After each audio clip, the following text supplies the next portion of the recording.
Hey guys, Likos here, and with me today are Castile, Washowskill, and Foil.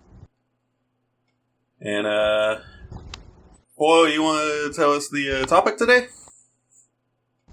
Alright, well, today we're going to be talking about something that's personally got me a little upset. BioWare's decision to shelve the Mass Effect series. If I may just say one thing, EA made the decision. BioWare was the victim.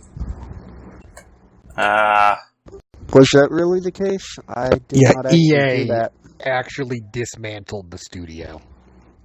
They took everyone out of the studio but the people doing the multiplayer. So, did they give a official reason as to why?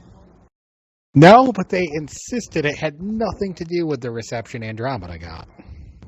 So, in other words, they gave it the Trump treatment. Deny everything. Pretty much. Well, Anyway, well, Sparta hasn't played it, but the three of us here fucking loved Andromeda, which is why we were going to talk about this. right. In fact, weren't you actually in the process of working on a review for it? Yes, and I was trying to go through, and they keep updating the game, so I keep having to stop and see what they fixed, and they keep doing it a lot, which is a good thing, don't get me wrong. Right. Yeah, I mean, as far as the reception Andromeda got, it nowhere near deserved what people said about it, and they have fixed most of the issues people bitched about when it launched.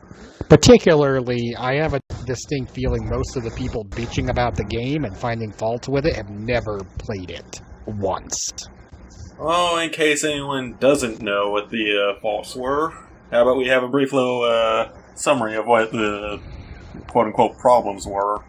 It's been all over the internet. Who doesn't know at this point? Still. I mean, we might as well humor it. Well, off the top of my head, there were some issues with some of the character models getting kind of buggy in scenes, which was a thing, but it was so ridiculously rare. I saw it once, and I played through the game fully once and more.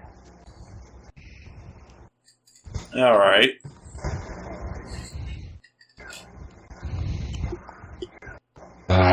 Anyone else want to jump in? Well, the big one everybody complained about was obviously character animations, especially facials on certain characters. My understanding is that got outsourced, I think is the word I'm looking for, to India, and was not their main animation team. Oh. Castile said he saw it more than once himself, and yeah, I know you recorded it. I don't know what you do to games, Castile, but every time you play a game, you find all the bugs. I think that's weird. A few of them have actually been, I guess, cataloged in the Moments in Gaming, but how the fuck do you find all those glitches? How do you break your games constantly? But my point into this is I've seen a lot more immersion and possibly game-breaking glitches in other big-name titles that people seem to fucking forget. Alright. Like, no one has an issue with. I should probably mention this, I forgot to at the start, but Castile doesn't have a mic, he's just sending us text through Xbox to let us know his thoughts or stuff like that. Yeah. You should get a new mic.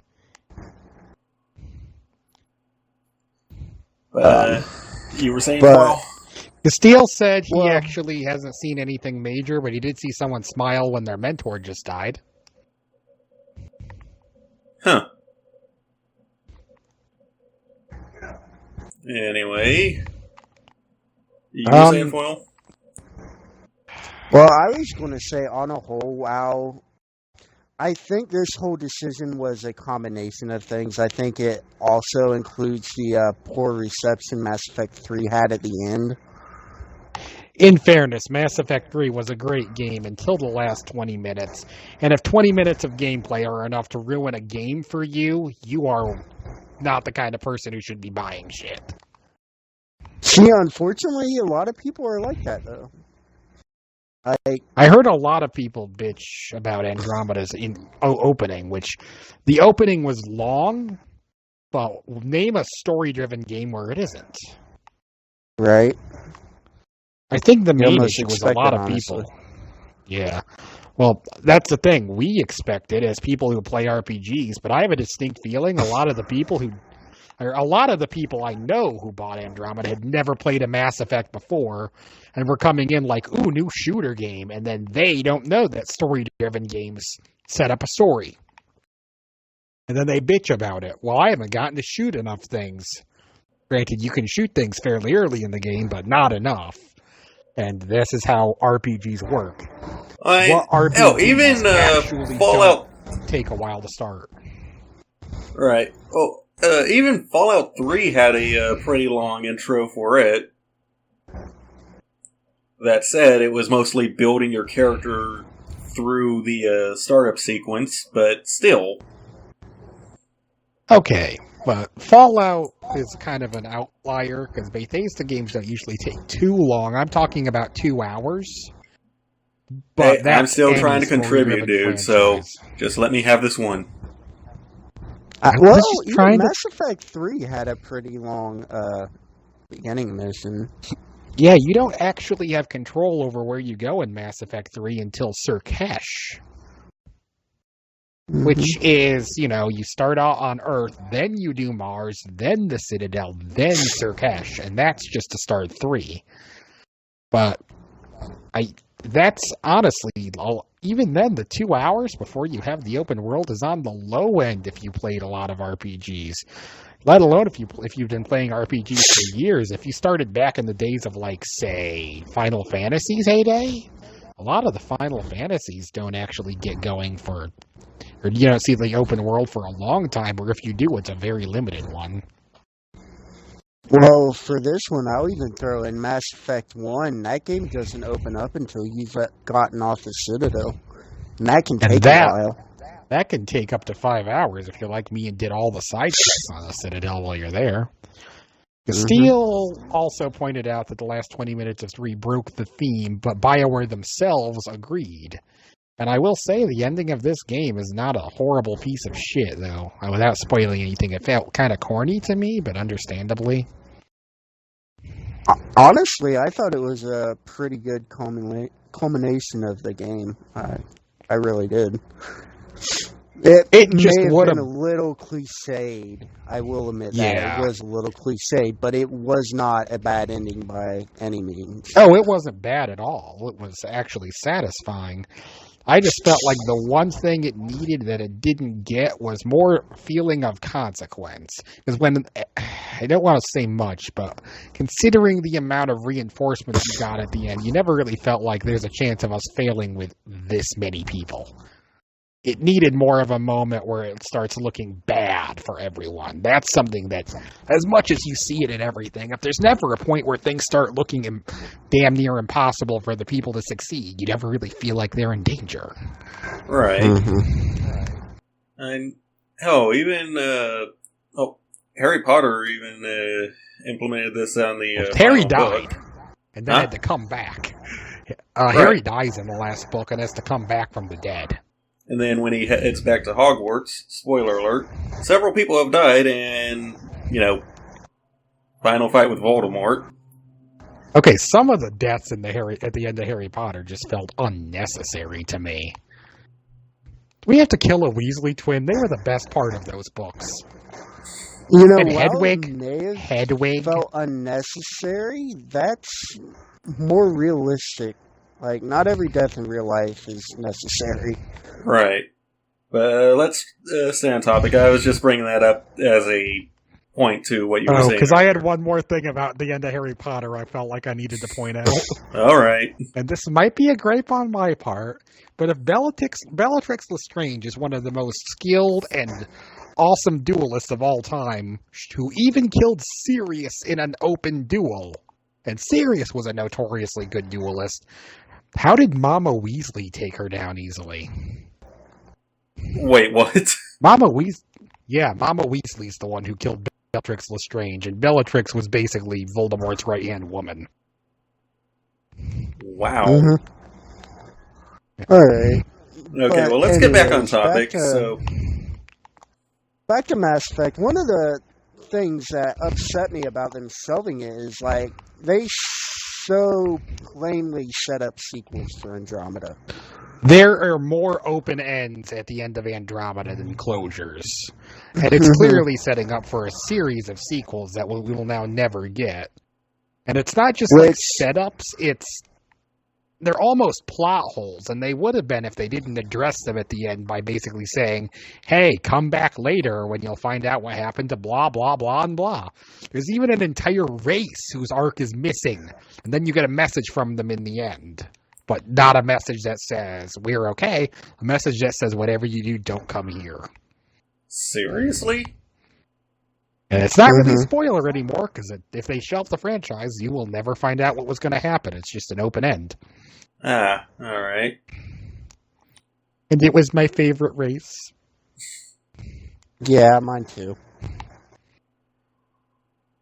I will say, if there was anything that disappointed me with Andromeda more than anything else, it was the fact you have to be human.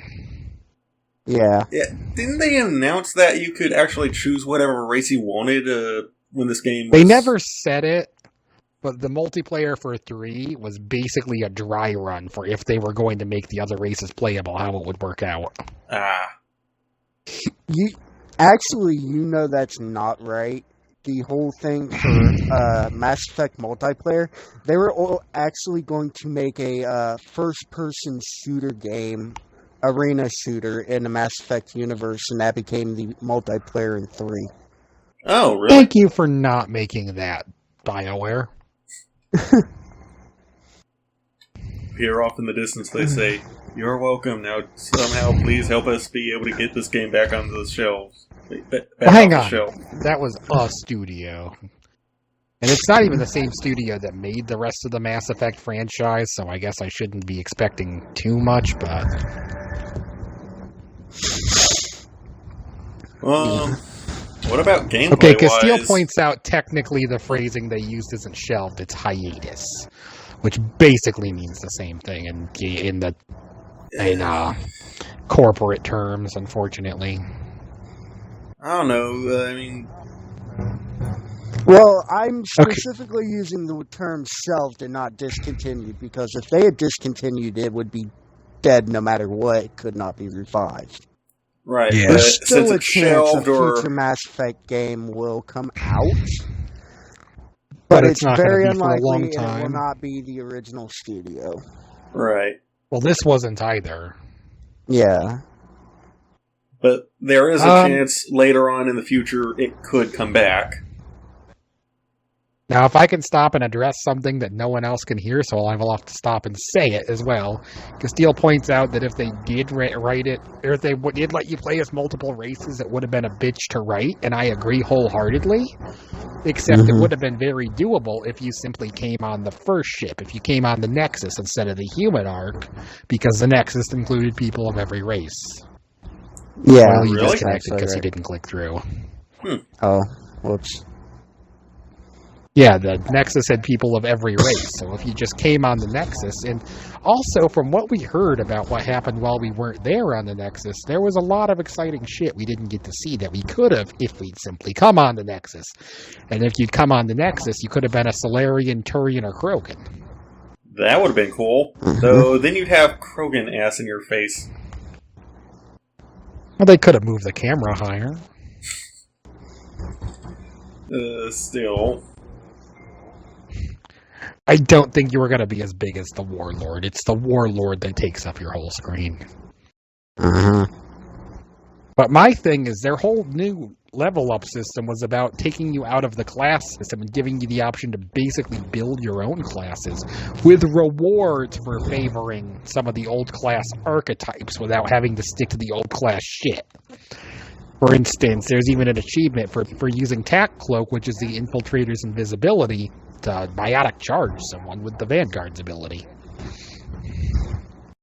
Which really? I laughed incredibly hard when I got that. Yeah. I'm waiting for an invite from you, Foil. Yeah, I'm doing it. And I was real leery about the new level up system, but if I'm being honest, I really like it because it actually gives you can build custom classes. It's not like the other games where you had to pick a class and run it. But the profile system highly favors you if you still build a long class line. It's just you can mix something that wouldn't be there. Like the only tech characters who could get a turret before were straight up engineers. But now my infiltrator can have a turret. Mm-hmm. Which, even if it doesn't fit along with the old class system, does fit along with the lore. Right. One thing I was going to ask earlier, what about the gameplay or stuff like that? Were there any complaints about that? Or I have one. What? I have one major complaint with the gameplay. They wanted to build this big open world type game like Inquisition, but they didn't have as many places to explore as Inquisition did, so it involved a hell of a lot more backtracking. So unlike Inquisition, where after I fully finished everything in an area, maybe one thing will pop up there, they send you to the same area that you fully cleared 4 or 5 times, just over and over. Oh. Okay, well, I kind of agree with that. At the same time, the amount of exploration in a small area you can do is more in Andromeda than Inquisition. Just because Inquisition kind of... Huh? Castile approves of where we're going with this. Continue.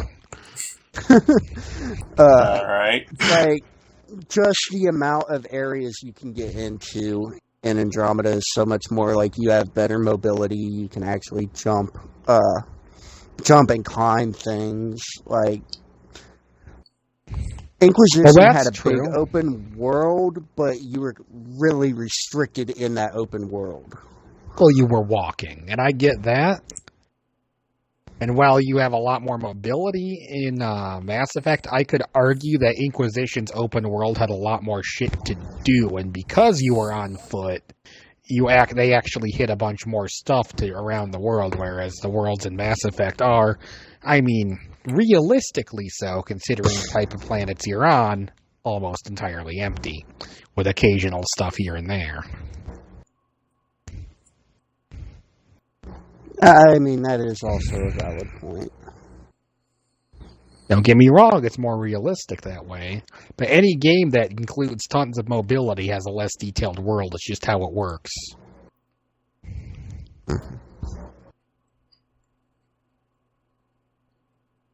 Castile apparently had a lot of issues with certain staircases because the jump jets could do weird shit when interacting with them, and I can agree with that. But honestly, they underestimated their own jump jets, because there's this entire sequence in the finale where you're supposed to have to camp these areas to build bridges, and if you use your jump jet, you can actually cross the gap without building the bridge.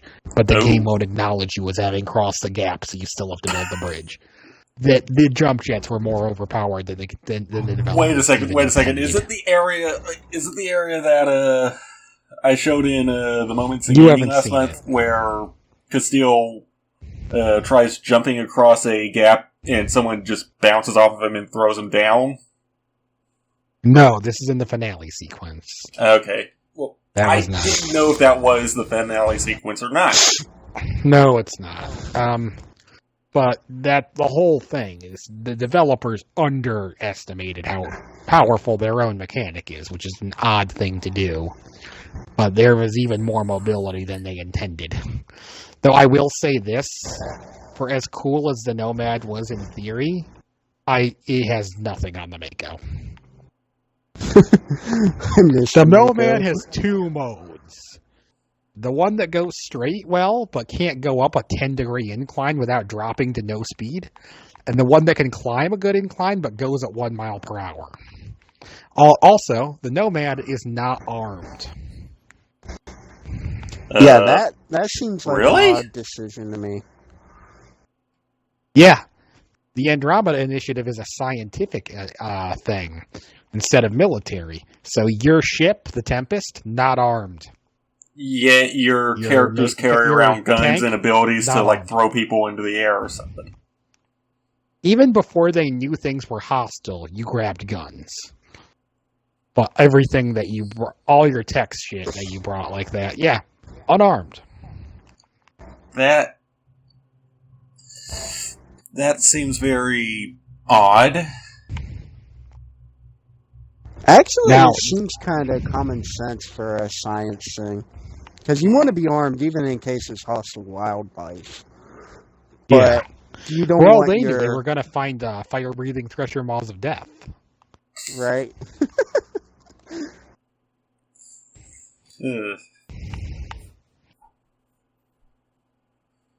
You had to play the game. No, I think I know what you're talking about. The weird dog things that charge at you. First of all, the dogs are Varen, and there are no Varen in Andromeda. No, fire-breathing pressure walls of death. Yeah, you'd think the Krogan would have brought a bunch. Fire-breathing thresher maws of death is actually a children's game for Krogan that involves tiny flamethrowers. Because it's for Krogan. You get to play it. They get a little nervous because they're playing it at the bar and they're not sure if the tables there are fireproof. Okay, Krogans are crazy. Keep in mind, the Warhammer that you can get, the Krogan Warhammer, that you barely can swing, is designed for Krogan children. Holy shit, really? Yeah, that's baby's first Warhammer. That's actually what it is. So, how much can a Krogan even lift? At one point in 2, we watched a Krogan, to make a doorway for us, lift a piece of metal that probably weighed a good 600 pounds. And not just a piece of metal, a piece of starship hull. Yeah. Damn. That's a lot of weight. And that Krogan, okay, this is going to sound weird, and let's not bother explaining it, was a fully grown newborn. Yeah. Tank. What? Cloning. Yeah. Oh. Okay. But you know, I love taking Jack on that mission just for, rubber duck, I like it. Steele says they should have made it look like a squeaky toy hammer. Really? That would have been great. Someone make a mod for that if there's a... Or no, wait, is there a PC port of the game? I'm sure, but Mass Effect's notoriously hard to mod. Except the third one. I've seen a shit ton of mods on the third one. But most of them are character mods, Like, let me be another race besides human? These? No, actually, I have not seen that one. I've seen mods that, give you the, male options for a female character and vice versa. A lot of, different, appearance mods. I haven't actually seen anything that changed the race. Yeah, and that's the only thing I'd really be interested in. They obviously still have to make a human, which you would play as in the cutscenes. But when because I've seen this done in games before, where you're still the base character in the cutscenes, but as soon as you leave, you're back to whatever custom race you added. Yeah, I've seen that as well.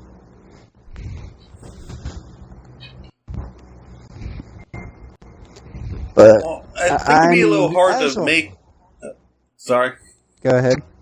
Well, I was going to say, considering 1, 2, and 3 all have you play as Shepard, and Shepard in 1 is default a human, and you can't really change him to any other race. 1, 2, and 3, I can give it to you because it was one character's story arc the whole way through, so once they gave you a human, you were committed to that. But Andromeda fully had the power to change that. Right. Yeah.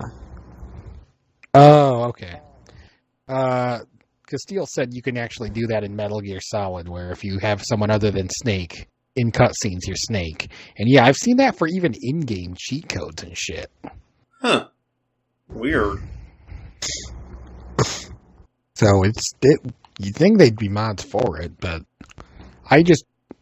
as much as it makes it a lot easier to write a story if you guarantee a certain race, the sheer ability to change up your race would make going from one playthrough to the next very different.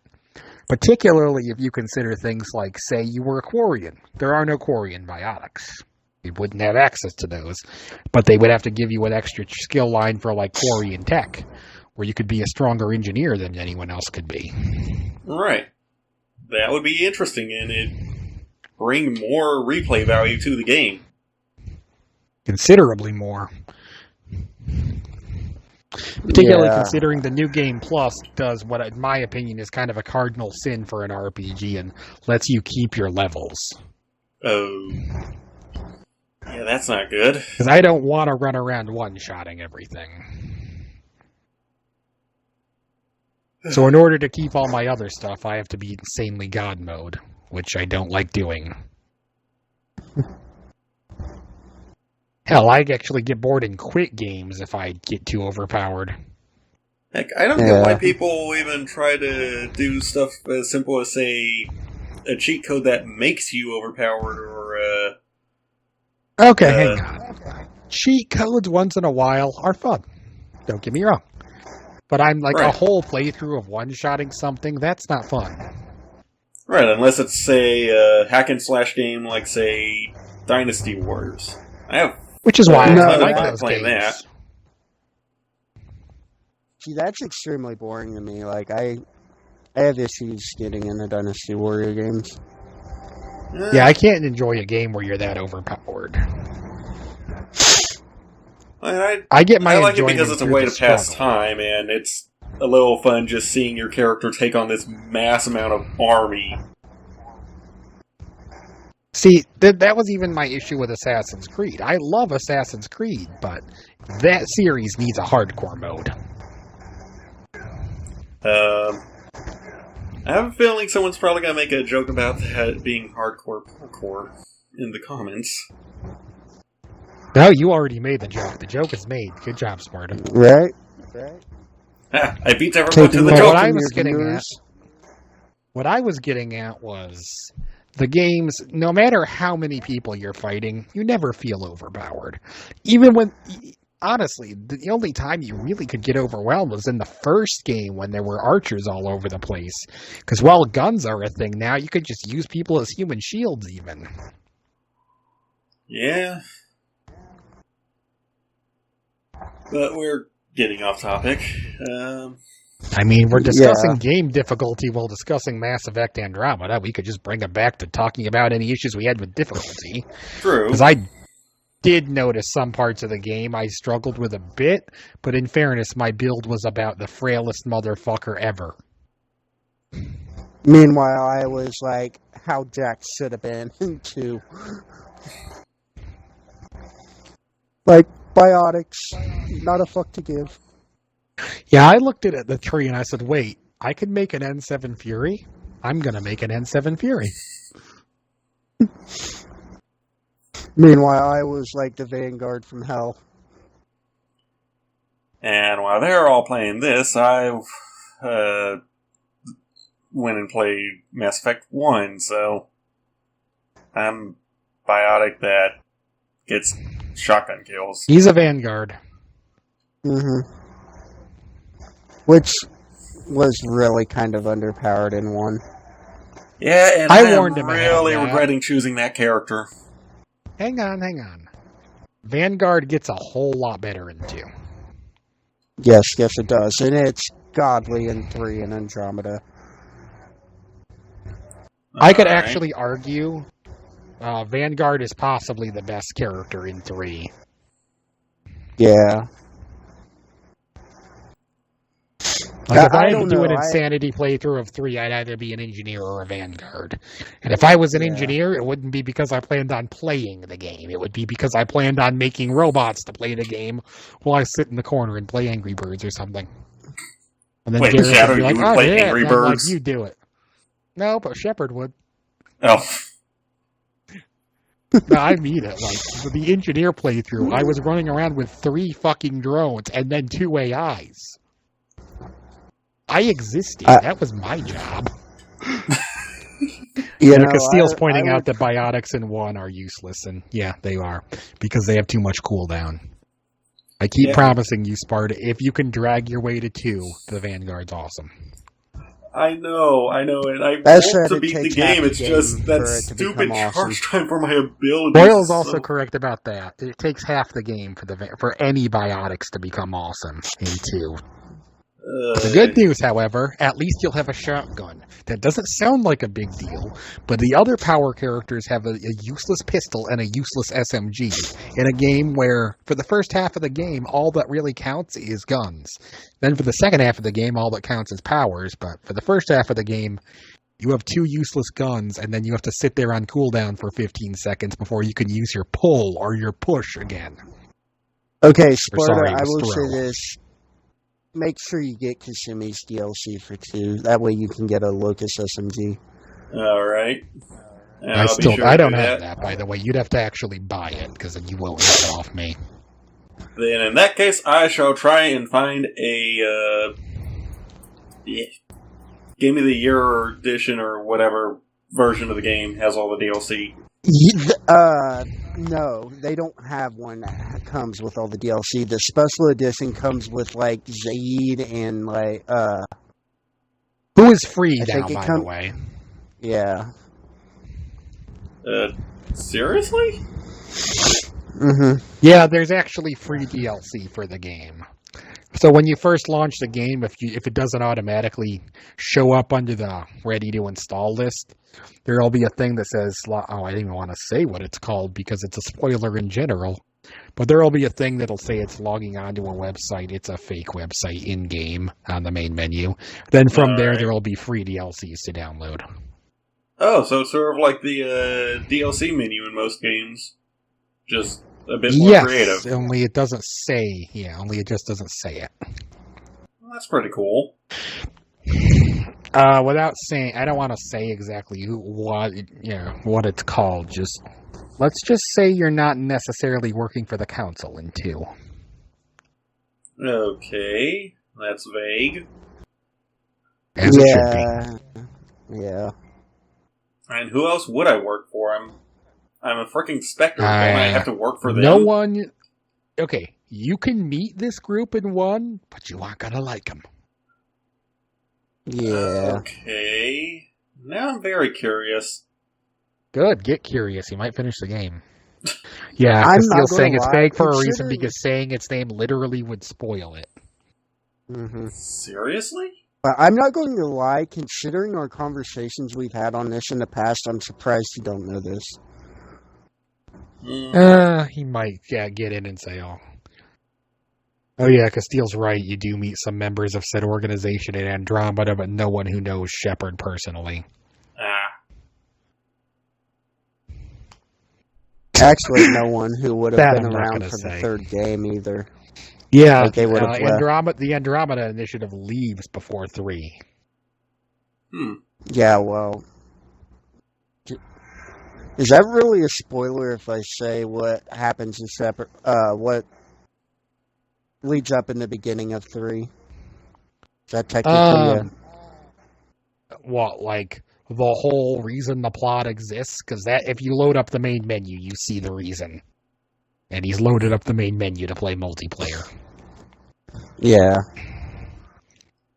Yeah, I know what happens at 3. I actually played the demo of 3, so I know the startup. Why Shepard's on Earth is what I'm getting at.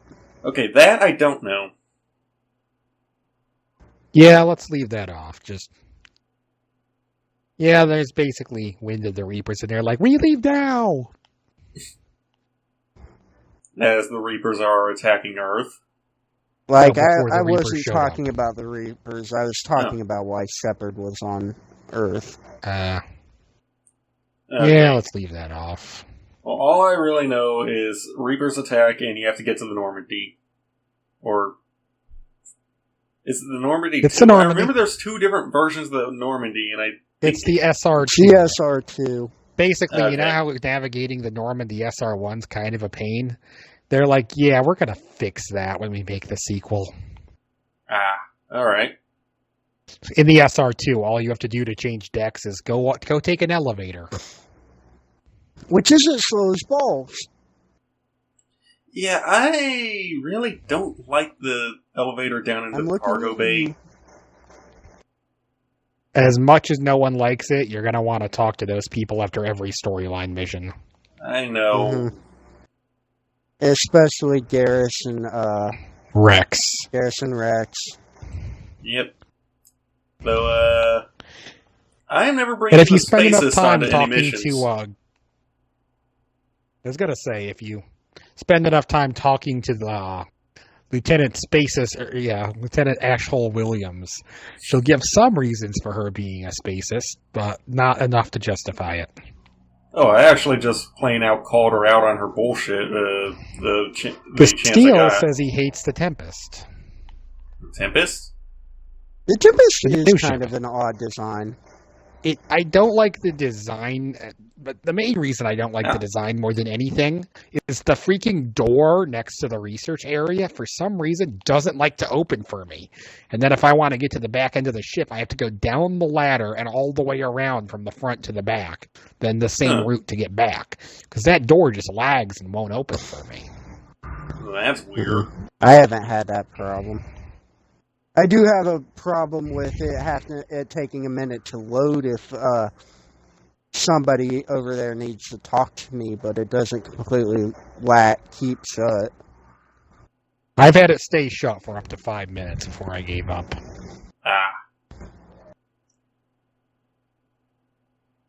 Yeah, Castile's thing, by the way, is the ladders, stupid fucking ladders. The fact people and Sam bugging about emails that you don't have, which is another thing. Sam is the ship's AI, by the way, Sparta. All right. So it's not even a person you can say, "Hey, don't do that." Yeah. You know what was a really cool novelty that wore off on me really fucking quick? In Andromeda, your crewmates don't actually stationary. They walk around the ship and talk with each other and shit like real people. That's pretty cool. And then I needed to find them, and then I couldn't. Because I had to do laps around the ship every time I wanted to talk to someone. To be fair, that was a thing in 3 too. It just didn't happen very often. Yeah, but this was constantly. They were constantly going out to talk and whatnot. I mean, there are times where I had trouble finding, like, Garrus. Honestly, I think he moved around the most. I think we should just be happy he didn't spend an entire game doing calibrations. Calibrations. Yeah, that was bad enough. That's a meme on the internet. Like, it should be! Hell, it's a meme in the game! If you hook up with Liara, and then you cheat on her with Garrus, Liara will say in 3, I heard Garrus was calibrating something else now. When Garrus gets on your ship in 3, you ask where he is, and someone's like, "Oh, he's in the he's down there by the gun doing something." Said something about calibrations, and Shepard's like, "That sounds like Garrus." Yeah. Or Joker. Yeah, thank God Garrus is back. Might need something calibrated. Wow. I don't know. I like how Joker's constant. Joker apparently does not like Garrus until the 3rd game, and Joker's constant bitching about Garrus becomes a joke too. Because if you notice, every time Joker refers to Garrus, he refers to him as the one with the stick up his ass, and then that joke becomes that's what he pulls out if he runs out of ammo. Really? Oh my God, that whole scene when Garrus the joke off were trading jokes, yes. Oh my God, the joke off was great. How do you know when a Turian's out of ammo? He switches to the stick up his ass as a backup weapon. By the way, the best part of this is they never get to their own punchline. The other person does it. The other person already knows their joke. Okay, well, what are some of the other jokes? Or should I just wait till I get to that game? Well, you know that Joker has brittle bone disease, right? Yeah. Why does the Alliance hire pilots with brittle bone disease? I don't know. So some of them can finally win a fist fight.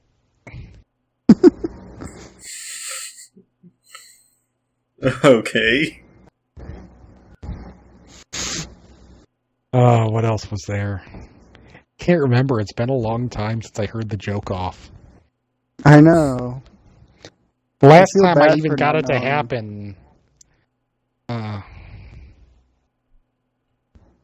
yeah, I'm not going to say anything about what you just said, Castile, because that's all spoilers.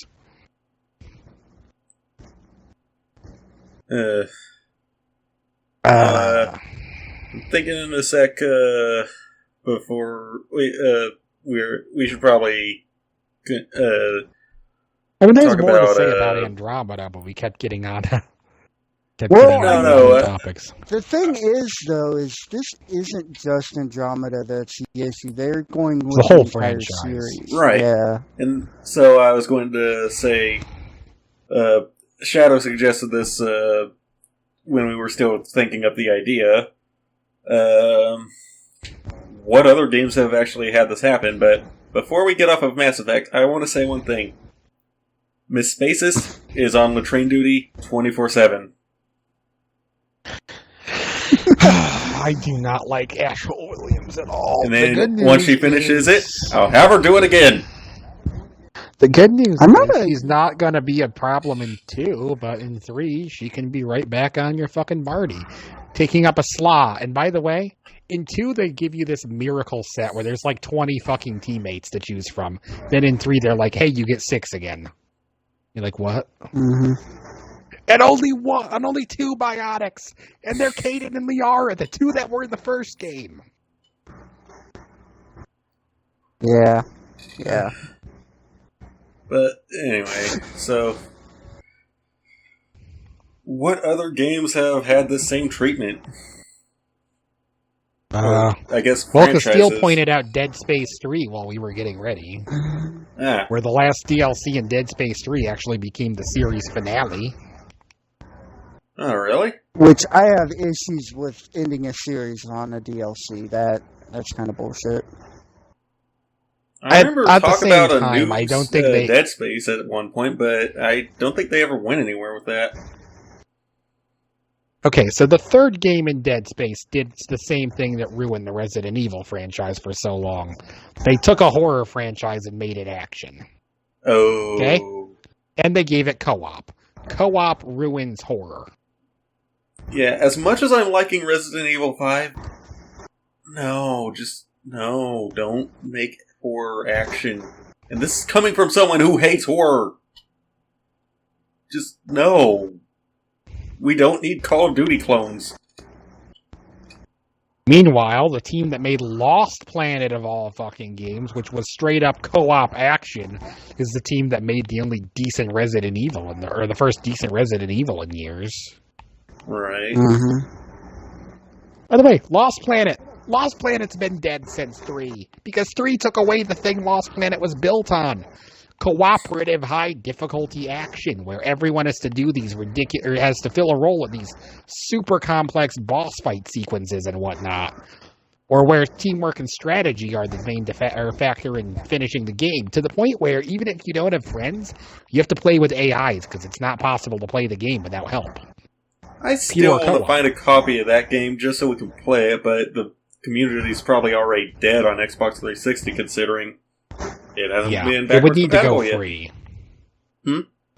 Like, there are these awesome missions that there's a time where you actually have a train gun, like a gun so big it has to ride on a train, and it takes an entire team to operate it, because it's a gun. You Right. actually have to have people get the ammo, lift it up, someone has to chamber it, someone has to transfer power to the parts to turn it. You have to have someone aiming it. You have to have someone that's actually in charge of keeping the engines going. And there's more roles than there are players, so you have to keep switching on the fly and prioritizing. It's amazing. Right, and I want to do that, but I don't know where to find a copy of the game, and the community's probably already dead, considering they haven't made it backwards. Let me put it this way. I 100%ed that game. Like, I got every item in the game. I collected it all. I got all the the titles, everything. I don't do that for a game if I don't like that. Or if I don't love it. Right. Not only that, but the gear types were so frickin' different that you could actually specialize. I actually ran around with a sword 90% of the time. And you know what my sword was on? The end of my gun. So, Actually, it was bayonet. an extendable sword. No, it was an extendable sword. Like, it was a rifle, and then at the press of a button, it extended a sword, and I had the maxed out special one, because I had everything. It was a flaming sword of justice. So then it is a gun sword. Yes, it's actually called a gun sword, but here was the downside. The stronger you made your sword, the weaker you made your bullets. Alright. And by the way, guys, sorry if you can hear that noise in the background. They are playing some, what was it? Resident Evil Revelations 2 raid mode. Oh, who's sorry if feedbacking? there was explosions and shit, my bad. Yeah, I just started noticing that was actually in the background.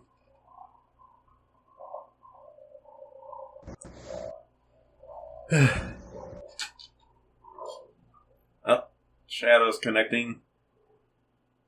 Uh-oh.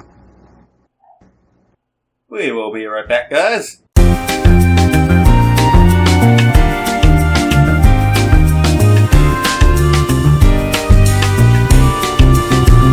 And we're back, guys. Sorry about that, Shadow.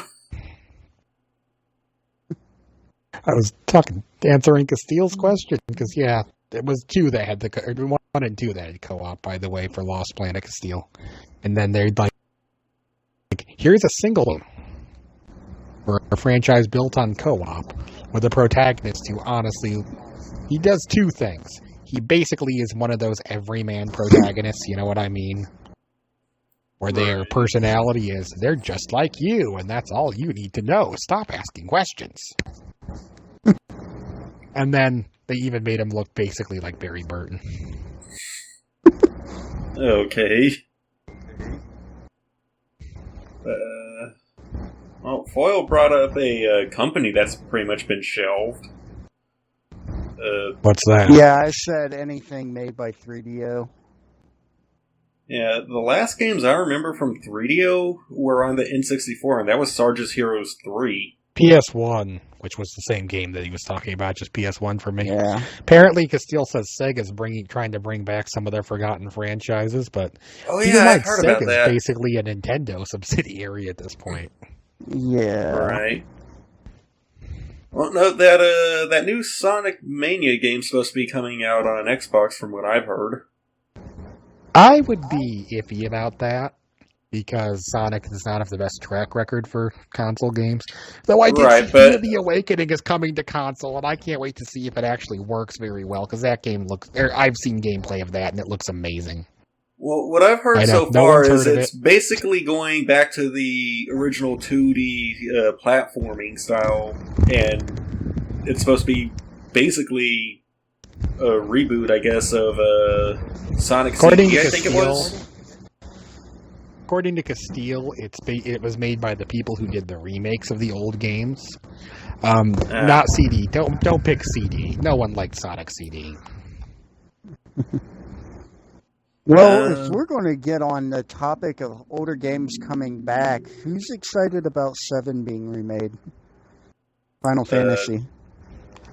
Final Fantasy 7? Oh. No. Yes. Because they've already announced that they're ruining it by making it episodic. The entirety of the... Okay, it's a 3-disc game, right?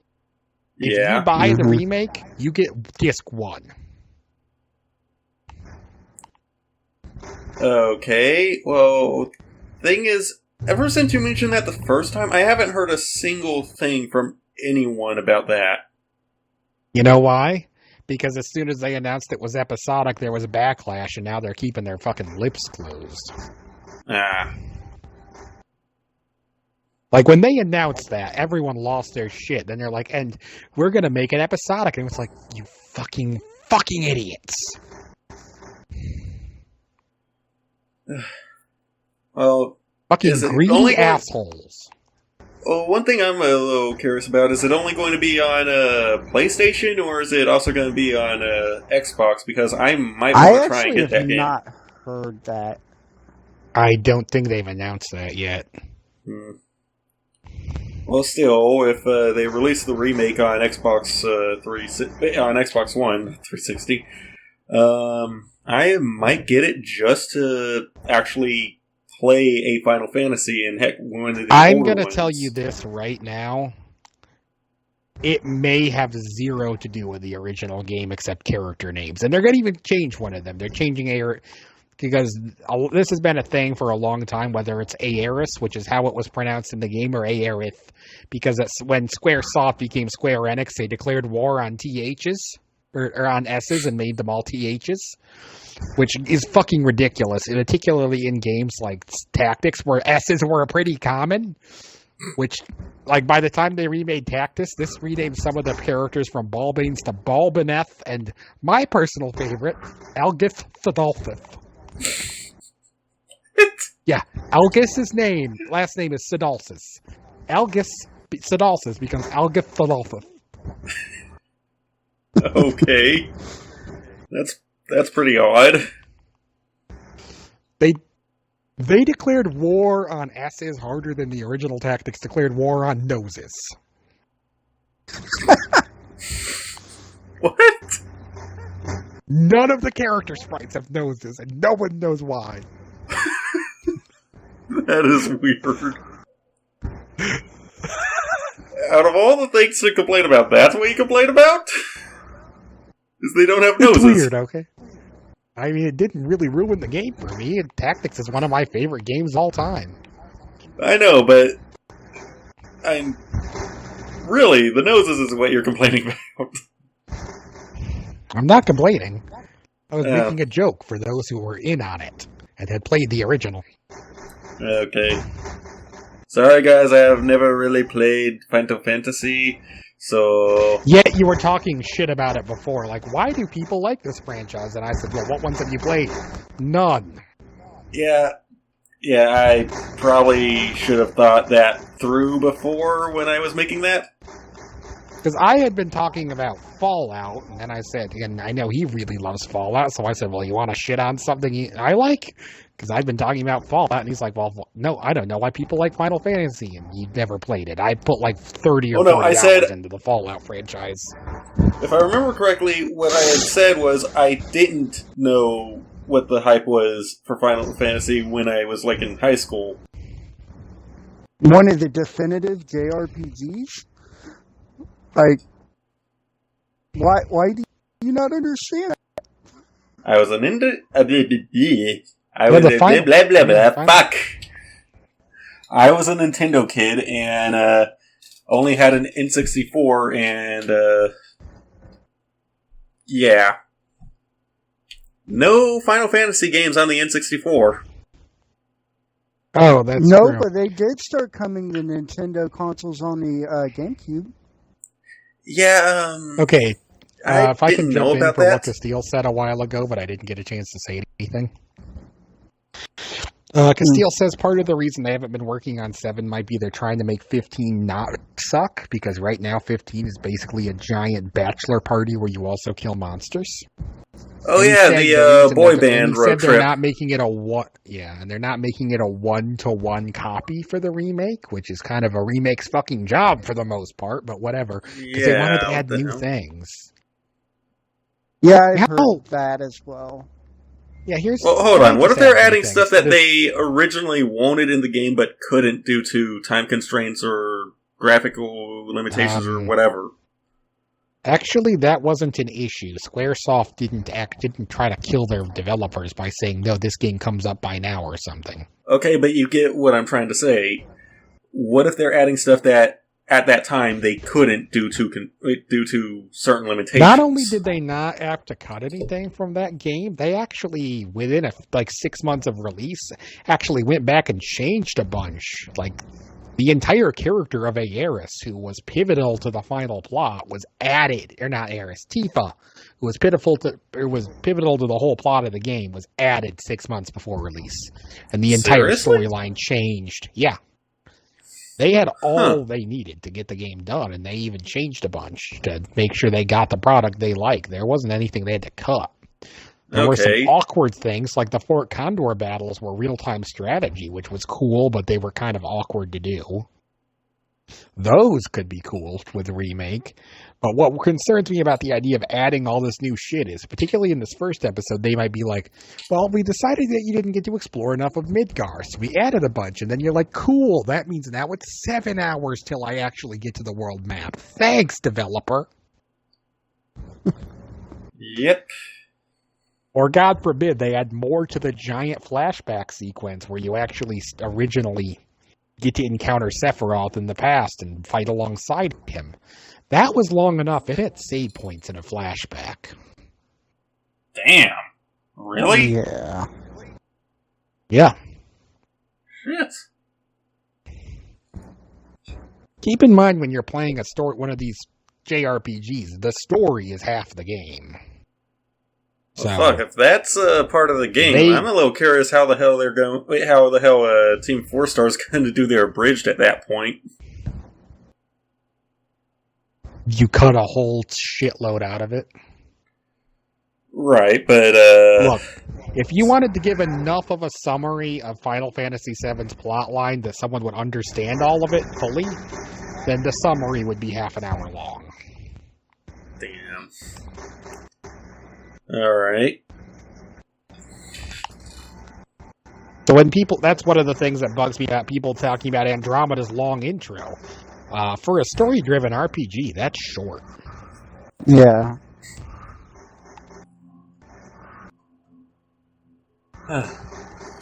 And they even gave you a sequence where you could get into the combat in the middle of it.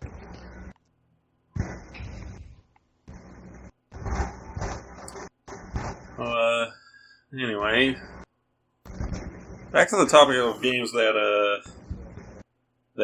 Well, did you hear Hitman was put on ice, and then Itis needs to be bought by another publisher, or Hitman's gone? I remember hearing something about that from the know. Okay, basically, odds are good that the Season 2, because they did the stupid episodic thing for the new games, though the new game's supposedly really good at least. Supposedly the next season, as much as I hate having to use that term, is done, or mostly done. But yeah, IO is gone. IO is gone from Square Enix's games. Ooh, that's not good. And IO doesn't exactly make a lot.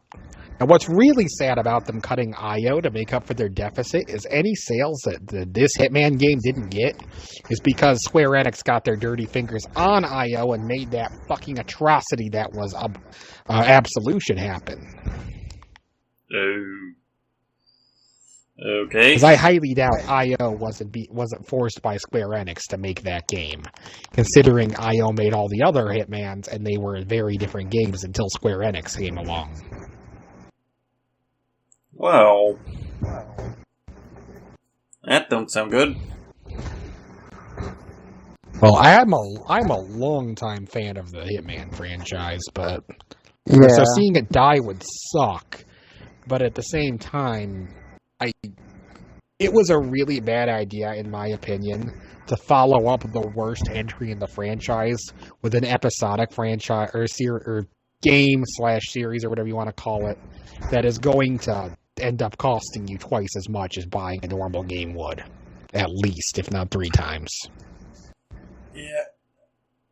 Well, I really don't get why people even... Hold on. When exactly did everyone start deciding, oh, hey, these games should probably be episodic? Telltale. Oh, right. Another company I fucking hate. Those games suck. Well, we can probably talk about that next time. Unless you want to... Crappiest story-driven games. I can just say this quickly. They suck at being story-driven, and they suck at being point-and-click. Anyone who says otherwise has never played a game that is story-driven or point-and-click worth a damn. Keep in mind, the only person I know who ever praised Telltale was Johnny, and Johnny thought GTA 5 story was ridiculously good. Okay, Seryu praised it until he got to the end of Episode 1 and couldn't even bring himself to download the free part of Episode 2, or not Episode 2, Season 2. Well, what I was getting at is the whole idea of episodic games, I just thought of, that could be a topic for another video at some point. I don't know if we could get a full video out of what amounts to trying to shame all the different developers. Alright, well then you want to group it into this video then? I think I've said all I need to say. Yeah, in order for me to say more on the, in order for us to say more on the subject, we would be giving it respect it doesn't deserve. Honestly, the best example of an episodic game I've ever seen is the one I'm playing right now. Yep. I was very leery about this game. I specifically waited till Foil beat it to ask if I should get it. One Telltale game I really hate is the fucking Minecraft story mode thing. I didn't even give enough fucks to bother finding out if that was good. Because it's Telltale, and I knew the answer. I saw people play it. The story is shit. The idea itself, Minecraft quote-unquote story mode. No. Minecraft does not need a story mode. You create the story by playing the damn game. Okay, I don't know anything about that one specifically, but from what I've seen of the other ones, now what their thing is they hire not even like big name actors, but like people famous in the nerd community now. And then those people push the game to their nerd fan base, like Chris Hardwick, who created Nerdist. Oh. Like, buy this game, I'm in it. Buy this game, I'm in it. And then people buy it, and then Telltale makes more money. They ping off of what's big in pop culture now. Like, they started off with Walking Dead, and then Borderlands, and fucking Batman. Guardians of the Galaxy was the new one. No. Oh my god, really? They're doing that? Yeah, they got the rights to Guardians of the Galaxy.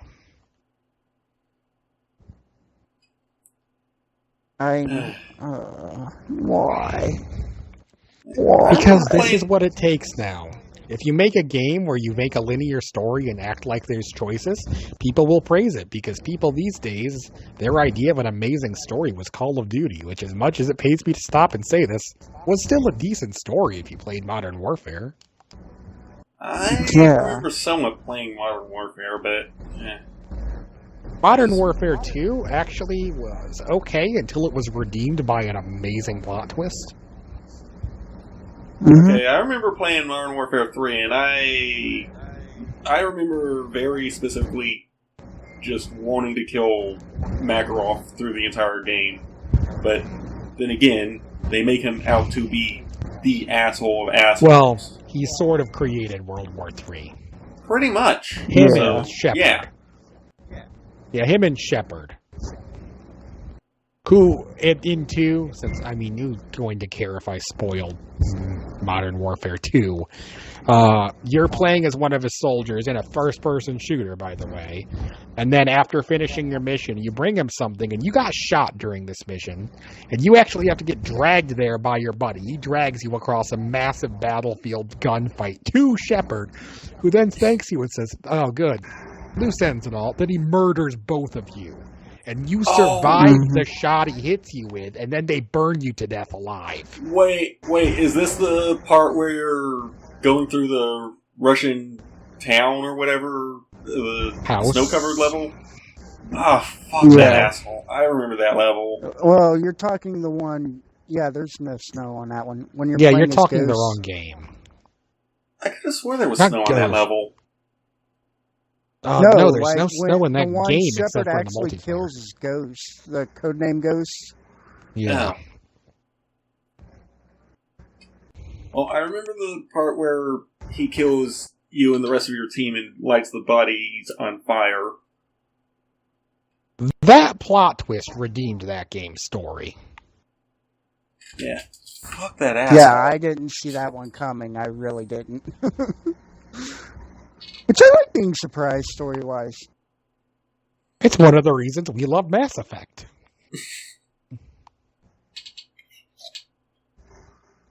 It's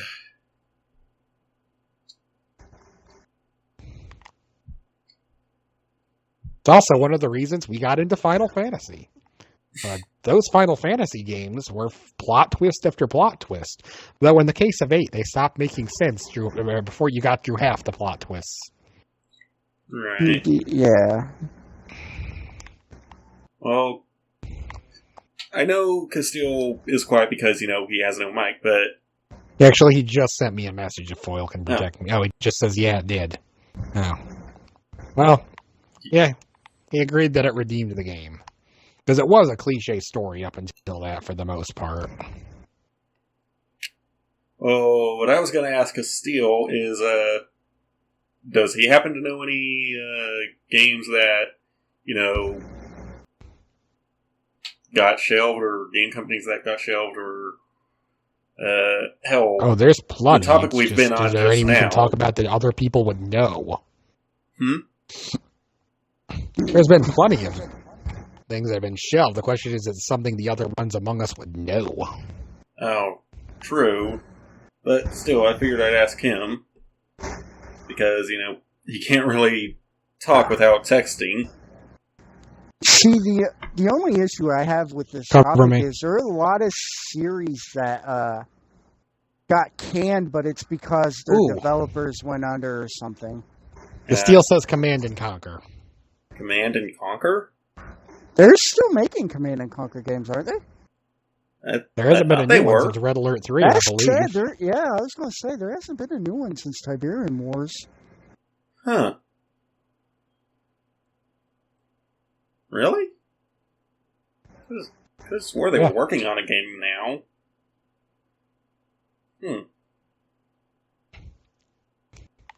Hey, level 5. How about the Dark Cloud franchise, huh? Where the fuck happened to Dark Cloud 3?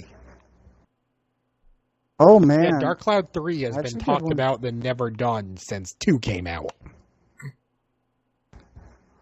There was some internal disagreement over how they wanted to do it, and then it never got made. Yeah, I'm pretty sure the people behind that disagreement aren't even with the company now. Make the fucking game.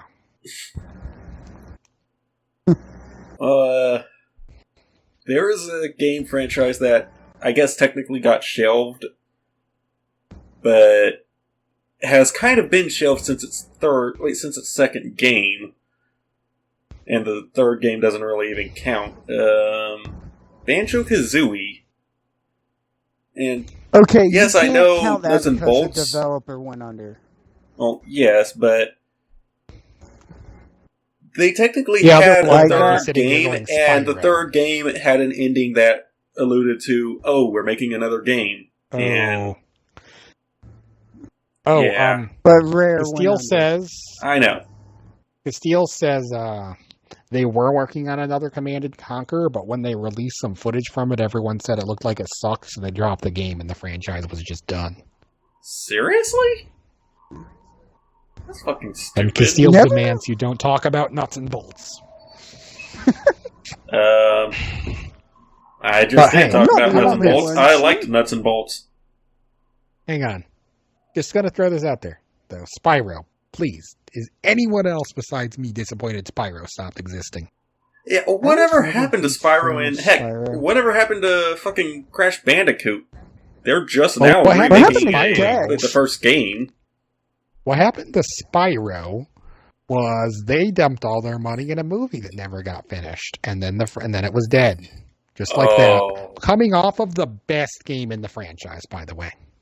It died off the best game in the franchise, which actually did something that other games in a long-running franchise like that didn't have the balls to do. It killed off a main character. It killed off Gary fucking Oldman. Was that the Dragonfly? If you've watched any movie... No, that's Sparks. They could have killed off Sparks. I would have loved it if they killed off Sparks. They hired Wayne Brady to be Sparks, and they made Sparks annoying. Well, then Who were you talking about? Because I have no idea what First of all, Castile says to burn the heretic with you liking nuts and bolts. And he says Spyro's dead because Skylanders happened. Okay, hold on. Castile, I like nuts and bolts because I like games that let me build shit that I want to build instead of, you have this set of vehicles or whatever. Use them. That's something a heretic Then would why say. are you all over Ratchet and Clank? Huh? Good point. Ratchet Hold and on, what was Clank. that? Why- What about Why weren't you into Clank? Ratchet and Clank? Why didn't you like that? Ratchet and Clank's all about building, all about taking what are already I never creative said unreal anything guns about and- Ratchet and Clank. I've never even played it. You say, but if you're saying you like games that let you build shit and customize it, why weren't you into Ratchet and Clank? Ratchet and Clank is all about the side customization, where you can do things like, you know what I always You do remember I only had an wanted this N64, right? lava to do? That was on the PlayStation. I only had an N64. That's a you problem. Well, actually, technically I had a Ratchet and PlayStation, Clank just it was are- my brother's, and, well, I didn't really get to play it that much. I Ratchet know and Ratchet and Clank are Clank newer is actually games. Sony That's- exclusives. Yeah, but it's a newer game. Like, that was PlayStation 2 and up. Yeah, that's not a N6. That's not from that time. You need to level down, Foil. No. Ratchet and Clank is the first Ratchet and Clank was PS2 because you could have 1, 2, 3, and 4 all on the same memory card and you got free bonuses for it. Huh. Cool. Castile says, who is this man who missed out on so many fucking awesome games? You know, I haven't played a Ratchet and Clank since... too, and I've played all these, dude. Yeah, by Honestly, the way, Ratchet and Clank I haven't gotten into since online multiplayer became a thing and it stopped being about the single-player experience as much. Honestly, this might sound even more sad, but the only game I actually remember playing on... Well, the only three games I remember playing on PlayStation when I could were... I think it was Some Critical stupid Depth, ship game. That's it. Ape Escape, which I loved Ape Escape, and a Winnie the Pooh video game. I don't remember which one. I think it was based off of one of the movies. Now, if I can just say this, and this is where we and you differed greatly, I had adult PS2 games with adult storylines and themes. And that is Critical where the Depth PS2 had excelled. that, but probably to a lesser Not your extent other than, two. say, your games. Not compared Like- to Final Fantasy X and, oh, what else? Let's go with GTA, Right. Nothing like that, but... Hitman. Even my original Hitman my Hitman game started on PlayStation 2. My Hitman game started on PC. But I was going to say, Sparta, like, I was a Nintendo kid too, and I never even owned a PlayStation 2, but I still played these games. I still played, like, Dino Crisis and the original Resident Evils. Oh, Sparta, do you shit know like what that. Dino Crisis is? No, I don't. I'm sorry, but I Basically, don't. Oh my god. Some hero at Capcom who deserves all the praise in the world and should be promoted to the highest office said, hey, okay, guys, listen up. What if we take all the gameplay of Resident Evil, but replace the zombies with dinosaurs? That Yes, sounds awesome. and it was epic. The first two games were amazing. Don't play the third one ever. Because It's they an decided to make it abomination. an action game. In space with robot dinosaurs. Yay. Why is that the fate of every horror franchise? I don't know. Could 'Cause be that a happened certain years- shooter that that's was a been... long time ago. This predates Call of Duty. This predates Oh. Call of Duty 1. Yeah. Then I have no idea. Well, the third one's kind of newer. The third one came out. The third one did come out on PlayStation 2, I guess. But I it's a believe- newer game. I believe it was a year before Finest Hour, which is the first Call of Duty. Hey guys, remember the old remember the first Call of Duty when the series was fucking amazing? I remember trying to play the first one at I one point in my played life, but Medal of Honor when I- the first Call of Duty came out, so I I could not get past the fucking second level where you have to climb the fucking hill to take out. Wait, that was easy. They give you a snipper rifle. Yeah. Let's just say I didn't do the smart thing. What? Run up into their face and shove this barrel into the side of their face repeatedly? I mean, snipe properly? Here's the thing. The characters in that game, every soldier that was on the field could die. All of them. And they kept dying when I camped and sniped, so I ended up just running up and doing it all my goddamn self. But even at point blank, I still used the sniper. Yeah, same here, except I always died. Constantly. That is your failing, not ours. Yeah. I never said I was good I at the game. thought you were going to say the next level, because the third level's... Oh, we missed the box like noobs. The third level is tanks, and the tank controls are really fucking awkward.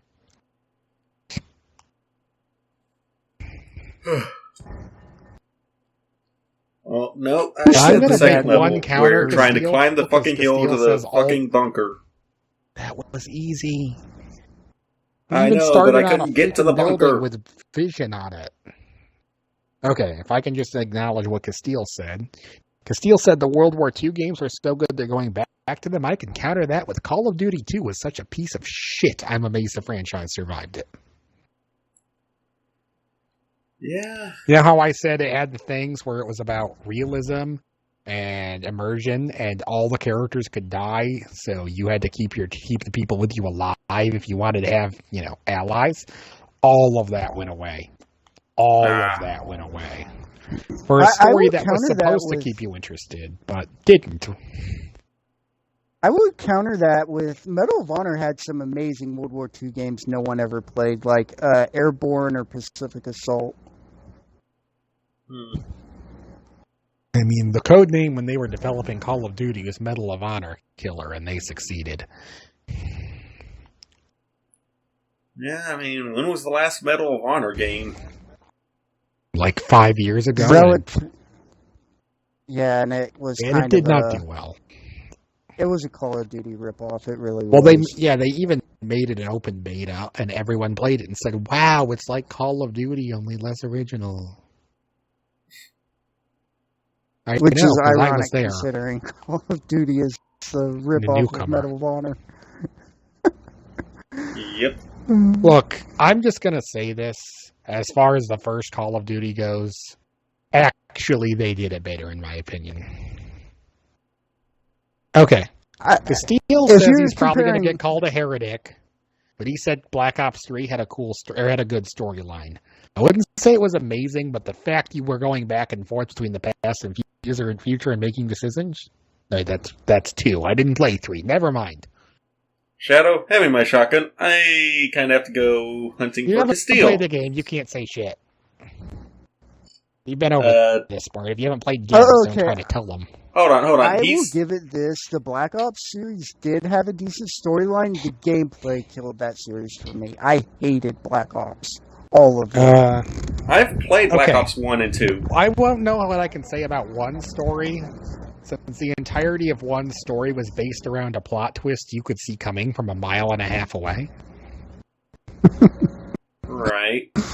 But, Shadow, I don't know what the hell you were talking about. I've played Black Ops 1 and 2. Both stories.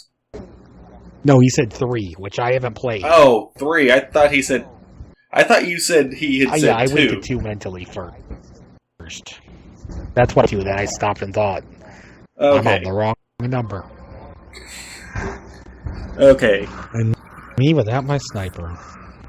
Well, as of Black Ops 3, I don't know anything about that. But honestly, I ain't gonna buy a copy of the game because I don't want to support Activision. Fuck that company.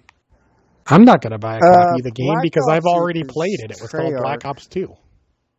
Activision owns Treyarch. Yeah. So, in a sense, fucked Activision. As much as I want to agree with you, it's hard to avoid Activision games. Sadly, that is true. They're the Monsanto of gaming. No, they're the fucking early 2000s and late 90s EA. True enough. Which everybody seems to forget about. Back when EA was even worse. So, for all the shit, up until they benched or Mass Effect here, EA was getting better. Right. Mm-hmm. Though, EA, from what I understand, early on, like really early on, back, like, say, in the NES or whatever era, they bought companies and sunk them. That was their thing. Well, that was even going on in the 2000s. I remember hearing good things. Like, I've heard people say good things about that on reviews of their earlier games. No. Okay, hang on. I can make this argument. wasn't- EA may have put out a lot of decent games, but EA's business practices were fucking evil. Oh. And So- it's the same business model that Activision's using right now. Okay, so back then when Which, their like I said, company I'm started out on surprised people gaming, don't it was remember. pretty much the same as now. Am I getting that correct? Pretty much. Well, fuck. Yeah, it's just people have shifted their focus. From I was EA gonna to give them some fucking credit, Activision. but if they were doing the same shit that they're doing now, fuck EA too. Well, like I said, EA is still not a good company to have on you, but they've been better. Because they got burned so much on their interfering that it led to some horrible games with horrible sales, and then they kind of backed off on it. Like Dragon Age 2. Yeah. Or, like, if you want to see a company that's done a good thing as far as buying studios and shit, look at Bethesda. Like, yes, they buy smaller studios, but they keep those studios together and let them work on their games. Right. And as much as I hate praising them because they've created some atrocities, Square Enix to an extent. Yeah, honestly, the issue with Square is the actual studios decide to fuck their games up. Right. But, as for Bethesda, before they started working on Fallout 4, didn't they get the entire group of people that originally worked on the original Fallouts? Yes, and that was New Vegas. Oh, wait. That team worked on New Vegas? The original Fallout studio. Yeah. But New Vegas had jack shit without the DLC. Hate to break it to you, but what do you think the original Fallouts were kind of like, sadly? Yeah, and thought they would have honestly, more big stuff. open worlds are a phased thing. Yeah.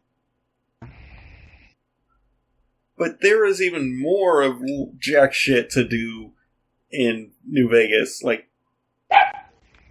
the only areas I can think of to you get... do know most people consider New Vegas better than Fallout 3, right? Seriously? But there's so much more quests. As a general consensus. There's actually so much more. Like, the actual system, the game systems, what am I trying to get at here? The game mechanics were deeper in New Vegas than they were in 3. True. I mean, they did add actually But aiming down iron sights in a first-person shooter. Was insanely empty. It's a desert.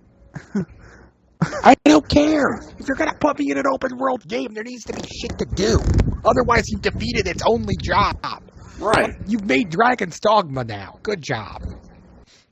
Okay, that's pushing it a great deal. I mean, there were some areas that I felt that I should have been able to go into, but they were just doors that I couldn't open, or you have anthills no that I idea couldn't how even much go time. into. Huh? You played Fallout 3, right? Yeah, I was Yeah, going to say, you have no idea how much time I've They're spent not in open? every Fallout game going, why can't I go in there? Why can't I go in there? would have taken someone, 5 hours at most to render this interior. And since you probably have more than one person rendering interiors, you could have pushed out this whole town in a week. Really? I mean, even Fallout 4 is like that, dude. Yeah. Yes, but like that. I'm talking about in the I'm overworld not where gonna take that sometimes as- you come across a door and it won't even register as it is a inaccessible area. So you go to try and click on it and nothing happens. Yes, all Fallout games are like that. All Yes, of but them. the other games actually tell you if the door is inaccessible or not. Not all of them. No. Florida, there's so I many ran into doors doors in like Fallout that. 3 and Fallout 4 that are exactly the same. I played enough. I'm going to be honest. From when you've talked about it, as shameful as it's going to sound, as I'm the one who doesn't like the franchise, it sounds like I played more Fallout 3 than you, Sparta, because I know things about the game you don't. And I'm saying, yeah, that's 100% true. Like, that's the Fallout series in general. That's not a New Vegas thing. And by the way, this was my only major issue with Andromeda too. You have a lot of world that sounds like it should be explorable, but either isn't accessible, or when you get there, they lock you in a tiny amount of it. Like they let you at one point go to the Angaran homeworld, so you're like, this is going to be amazing. I'm actually visiting a homeworld. The only times we visited a homeworld in the Mass Effect franchise was like a short mission where you didn't do much.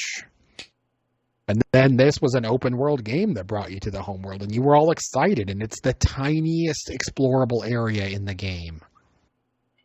Yeah. Really? Mm-hmm. It's mildly bigger than the city, the Angaran city you can explore, which barely deserves the name city. Damn. Remember Coral in Oblivion? It's about the same size as Coral, but with a much shittier layout that makes it more of a pain to cross. Seriously? Fuck. That sucks. Considering that they wanted to make an open world game, I really expected to have a full Angaran city to travel. Yeah.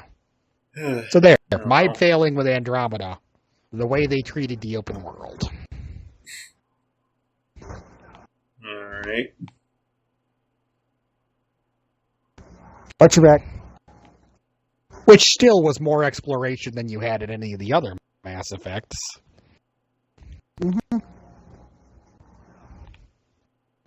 It's just Look their how big- exact words were more content than Oblivion. Or not Oblivion, sorry, than Inquisition. So that was them promising something I didn't get, which was why I was expecting it. Which unfortunately has become a common theme in video games recently. Sure has. Well, maybe we can talk about that next time.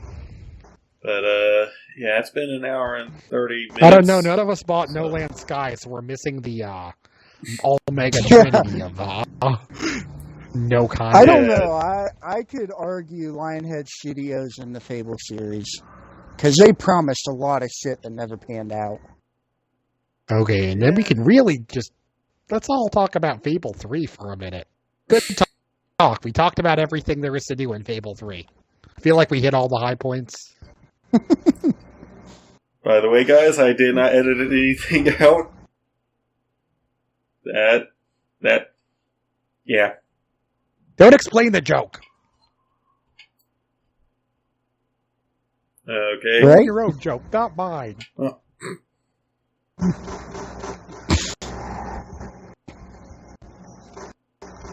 Steele, if this message is to defend Fable 3, I swear to God, you me right now. I can't check it at the moment, so you have all this time to consider what your weapon of choice will be if it is. Might I suggest a shotgun? Or maybe a sword of some sort. Please pick a shotgun, I'll just bring a sniper.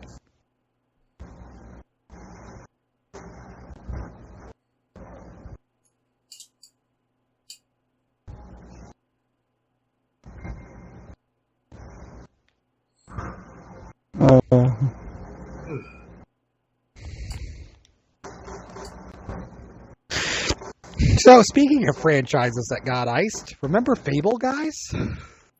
Yeah. Oh yeah, The last game I remember that them one. working That on one was just because of the creator. I don't think he had anywhere left to go.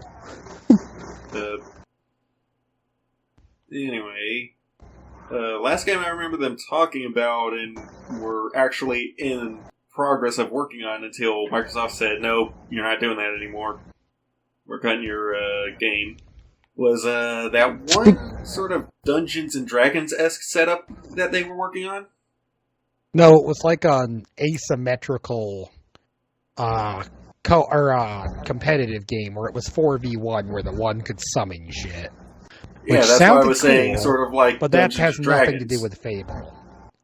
Mm-hmm. And the last game before that was literally a rail shooter using Kinect controls where your hand was the gun. Oh, time right, We I don't I talk remember about that. the journey. We don't talk about the journey. No, let's talk about it, because this is why Fable is dead. Time for Shadow's rants. So, Shadow, what? I can stop. I can stop when I want. He doesn't have No. a problem, Sparta. I'm not saying he has a problem. I just want to hear his rant. No, I can stop myself. I don't need to rant about how they ruined one of the best franchises that they had on this fucking console. Yeah. Yeah, honestly, Fable was probably one of the strongest exclusive that Xbox had until it got to 3 and the journey. Okay, and it's not even unusual for a series to have a bad entry, but the follow-up a bad entry was something that was basically a joke aimed at your own fan base. That is how you kill a franchise. Yep. Mm-hmm. Now, if you make a bad entry, you make your next game the Apology Tour. That's what they did with Inquisition. Mm-hmm. And that's why Inquisition ended up amazing. Because they basically said, hey, we heard all your complaints about 2. We're fixing all of them. And every time we make a trailer or talk about the game before it comes out, the main thing we're going to say is, hey, remember this thing we did from 2? It's gone now. Yeah. That To was be all fair, of it. That though, was I everything had they said. new issues with 3. Or Inquisition. Technically 3. Yeah, go on. Oh, do we want to go in depth on this one? Because I could probably make a video on my issues with Inquisition and Dragon Age in general. Considering Dragon Age hasn't even had a hint as to anything since Inquisition happened, that series is sort of missing at the moment, too. Yeah, it And definitely there have fall been no for announcements this. about BioWare working on it. It definitely And in my fall opinion, in they this ended it on the topic. highest point. BioWare is kind of famous for creating series and then handing them off to one of their subsidiaries. Knights of the Old Republic. I can't think of any other examples. I know they're famous for it, or infamous for doing it once.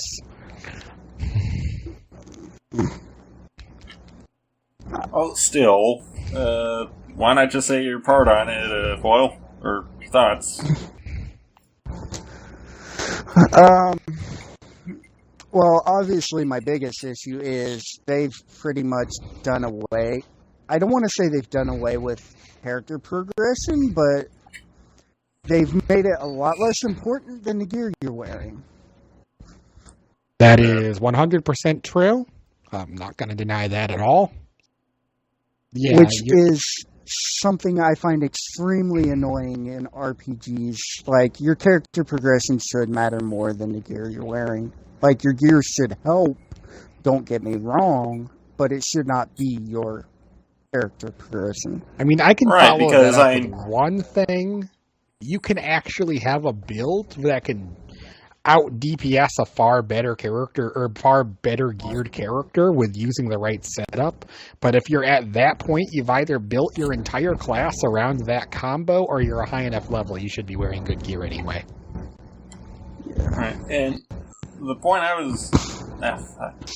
what was I going to say now?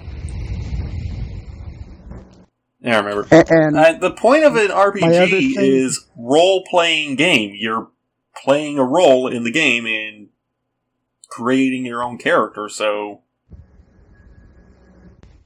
And my other thing is they kept the second game's combat system.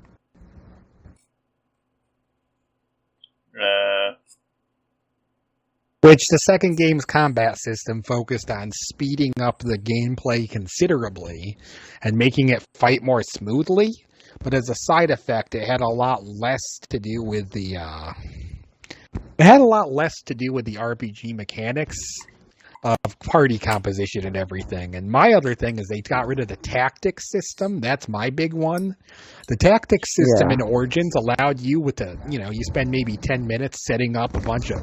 You basically program the AIs. You say, if this happens, then do this. If that happens, then do this. And you could make combos with it, too. Like, if someone goes for the mage uses Mind Blast, which stuns them. If target is stunned, use this attack, and then this other person can run up and hit them for a bunch of damage because they're stunned. Alright. Or cross-class combos that were really bullshit. Like, you have a move that auto-crits that the two-handed warrior has, so you have your mage freeze them, and then your two-handed warrior runs up and shatters them for an instant kill.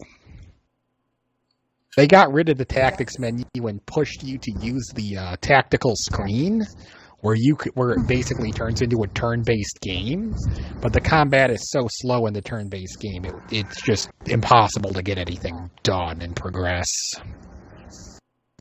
I don't know. Like, I really enjoyed the first game's combat system. I mean, it kind of gave. It was great. Sorry. Well, I was going to say it kind of gave the illusion of a action thing, but it was in the mechanics a turn-based system, which is something I like because if need be, I can stop it and plan out my next few moves. Which you can still do in Inquisition with the tactics menu, but to a much bigger extent. But let's not talk about Inquisition's useless-ass tactics screen. It's very useful, actually. It basically turns it into a strategy game, like Command and Conquer. It's got the same system. You go here, then use this. You go there, then do that. But it's just so slow and time-consuming. Well, I've run into the issue that you may give people commands that they will, like, suddenly, for whatever reason, bug the fuck out of. I never had that issue, and there were times I used them properly. Like, you know how Blackwall has that move where he makes clones of himself that stand still? Like, I covered an entire staircase with just Blackwall and ranged things to death and shit when I walked into enemies higher level than me. It works. But that battle took me 5 times as long to finish than it would if I just fought them normally.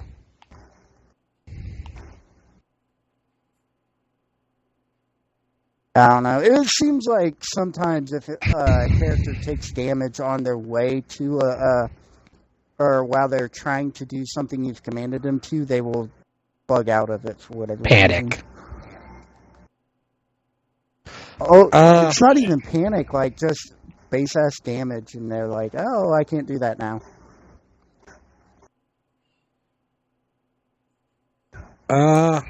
If I could say one thing, and keep in mind, I'm agreeing that it was dumbed down combat compared to the amazingness of 1. Well, you couldn't program the AI to do shit for you, or do shit as well in this game at all. I will say, the way the moves were set up in the level up system, party composition was far more important. And building your party to support each other was a lot bigger. Yes, I will say yes, because I had it was. I had parties where I just built this really awesome team that worked well together and walked all over shit. That my next playthrough, when I just had, because I try to get the banner from everyone, so I had to run a team that didn't really work well together just to get the banner. I got a lot less done and had a lot more trouble with that team because they weren't that was my built other to issue go as well. Like, it seemed like characters only worked well with one certain build and composition. I could argue that. I've made damager black walls who, if they get in trouble, can pull out defense. And I'm currently making a great sword high damage Cassandra instead of the normal Cassandra build, which is tanky buffer. Which kind of falls flat compared to black wall. And bull. Yeah. But Reaver's always been broken. Yeah. He's getting mad at us for getting into detail at a game he hasn't played, but he's had off me this entire time, so I don't feel too bad. I'm not mad about that. I'm just noticing we're almost hitting our 2-hour mark, which... we never had an enforced time limit. Well, I said between 1 and 2 hours. You actually got a topic we actually enjoy talking about, and you're trying to cut us off? No, I was going to say, is there anything else about the game that you guys didn't like? Because you guys have just been talking about the controls a lot. That's actually 90% of the gameplay in an RPG like that. Mm-hmm. Right. Like, and see, the other stuff Inquisition nailed pretty well. Like, character interaction and story are pretty spot on, if kind of generic end fight. The end fight, okay. The finale sequence, I'm not going to spoil anything, but I'm just going to say this. You launched the final boss from the war table, which is a horrible way to resolve the story, considering this is coming off Origin's amazing city under attack, where you have to attack a city, the army that is in the middle of taking a city that is very important to you, and you spend a bunch of time at. You have to hit the army from behind, wipe them out of that, then take them out of the fort they're in the process of capturing. That was amazing. And then the final boss is taking out I think it was a dragon. An archdemon. Right. Okay. Castile, I don't think you want to start talking about Earthlock. Please, no. I tried to forget that game existed. What game? I hope that Earthlock, it was an RPG that went free. So Castile and I downloaded it, and it was praised so much, despite it sucking so much. Okay. It's awful. I kept thinking it's going to get better, right? People said this game was great. It's going to get better, right? And it doesn't. And the protagonist is, and I don't use this word lightly, a fucking cunt. He's horrible. Wow. He spends the entire game being an asshole to the one likable character. Because your healer is the one likable character. Nart is everyone in that game is some form of an asshole on the asshole scale, and the lowest they're at is the middle of the scale, with the exception of him and the dog that can't talk, which normally would make them generic and unlikable because they don't talk. But in a game where everyone's horrible, that makes them the second most likable character. Wow. Oh, and the dog is the most overpowered archmagus of badass in the game for some fucking reason. Hell, the final party member is literally a motionless robot. Just to fill out the party and try to fix the composition of asshole meets asshole meets asshole, where everyone's in particular an asshole to the poor little hog bunny who's your only likable character. Aww. That's gotta suck. By the way, horrible healer. He doesn't have a direct heal. All he can do is slap you with heal over time. That sounds... One of your damagers is the only one with an actual outright heal spell. And it's a weak as fuck one. Really?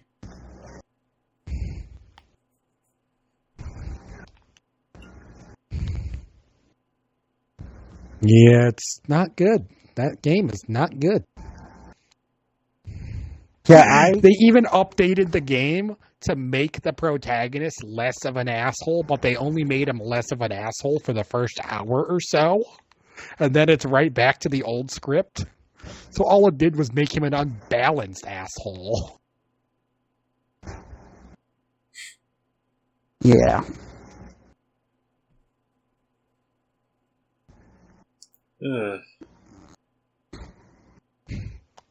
Well, But Oh, sorry, had to rant about Earthlock. It's Castile's fault. I had to wipe that from my memory, and he brought it all screaming back.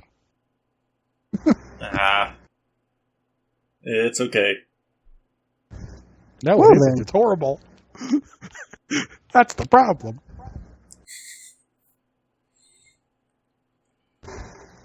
What other franchises have vanished that we liked?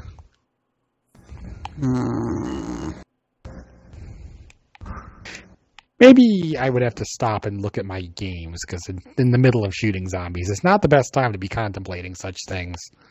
Yeah. As I Or said hell, before, what other franchises have continued that you don't understand them continuing? Because I'm thinking of zombies, and I'm immediately going, Dead Island. How did that get sequels? yeah, I'm not going to lie. I kind of liked Dead Island. It was Borderlands with zombies. That's all it was.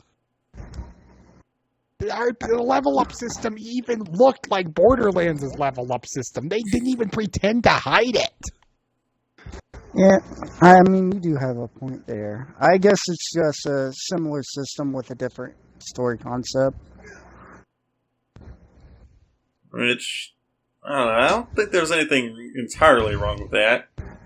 Speaking of story concept, remember when the trailer came out and they made it look like the game was going to be a harrowing, serious storyline where they weren't afraid to do things like have children die? They killed off a little girl in the fucking trailer. And then the game comes out and the story doesn't even take place until halfway through the game. And the story is the characters. And by the way, you can be alone and all the characters are in every scene once you get to this point, even though up till now you've been alone. Mm-hmm. And then they're like, bad things are happening. Let's deal with it. And then everyone else goes, okay. And scene.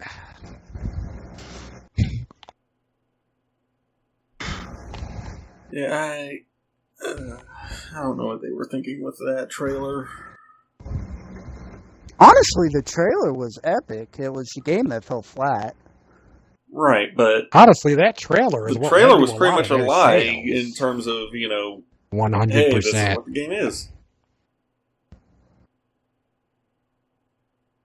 Any trailers that don't include gameplay should immediately make you leery. Right. I will make some exceptions for certain kind of games. Like the trailers for StarCraft were pretty good, and I don't know if people would really enjoy seeing gameplay of a real-time strategy. I mean, I could argue that is what makes or breaks a real-time strategy game, is its system. Right. I would too, but I don't think it would help sales. You know what I mean? Yeah, like, I mean, how can you really convey how can you really convey a strategy game's mechanics through a trailer? Fair enough. Oh, speaking of discontinued games, fucking StarCraft Ghosts. StarCraft Ghosts? I was so excited for that, and they dropped it. Yeah, they were making another StarCraft. Oh. Oh, this was before StarCraft 2 came out. This was like a while ago. They announced Ghost right when the original Xbox came out. It was supposed to be a third/first-person shooter where you play as a Terran ghost in the war against the Zerg. And I was so excited about that. And then they dropped it. That sucks. Oh, I forgot. Castile mentioned something. I forgot. On Earthlock, the blind spell doesn't even blind you. It reduces the damage you do. What? Yeah, that's how much they didn't think the game through. By the way, that game, like, your characters, with their base attack only have 75% accuracy. All attacks have that as their accuracy cap. Oh my! That's pretty bad. Cap? That's the cap. That is the most accurate attacks in the game have 75% accuracy. I have been playing that game and missed 8 times in a row. Thanks for bringing that up, Castile. More bad memories. Well, YouTube, use this as your warning if you ever hear about the game. Yeah, buy it just to burn it. Oh wait, it's download only. Even better, burn the internet. You've seen the shit they've been up to. They deserve it. Don't burn the internet. Anon will come for you. Don't burn the internet. I didn't say burn it down, just selective burning.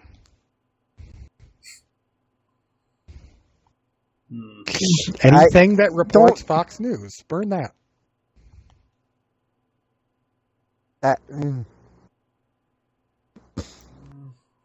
Sorry, I can't go one without making a joke about Fox News. Yeah. Can't do one.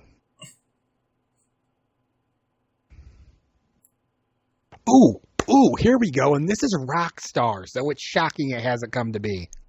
You ready for this? Midnight Club. Oh, right. They haven't made has that been shelved, really? There has not been a Midnight Club in 10 years. Right, the last one was Midnight Club LA. And that one was, it was okay. Castile says, fuck Bill O'Reilly in particular. Careful, I hear he likes it non-consensual. Yeah, LA was actually pretty good. It's just that probably got just awkward. flew over. I don't even want to think about that. Yeah, it's been that long, Castile. It's been that long since LA. Yep. Yeah, Midnight Club, by the way, LA was the third. And it came out like within 5 years of the first. Yeah. I thought that was the second. No, that was the third. Like, the Midnight Club series was active up until GTA 4. And then it died. And I don't know why. Midnight Club was great. Now I'm going to have to go ahead and take a look at and see if I can find anything on the internet about that. Or, heck, if anyone's... Guys, if you know anything, please let us know, because... And Midnight Club was fun, but there were some problems. Here's one. How about Turok after their fucking disappointing remake? I think that killed it. That was it. Keep in mind, a lot of those people, that disappointing remake was their only experience with the franchise. Fucking that was enough to fuck it. What? How do people never play Turok? How? Keep in mind, it was actually a rather old game. And a lot of the people who play games these days have known nothing about anything before the original Xbox at earliest. Well, Turok Rage Wars was relatively new. That came out on PlayStation 2. Yeah, no, most of the people that were selling games days their first consoles as PS3 or 360.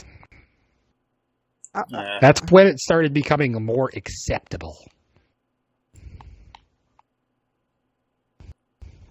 Which is odd, because I got into games because my mother's a nerd, but whatever.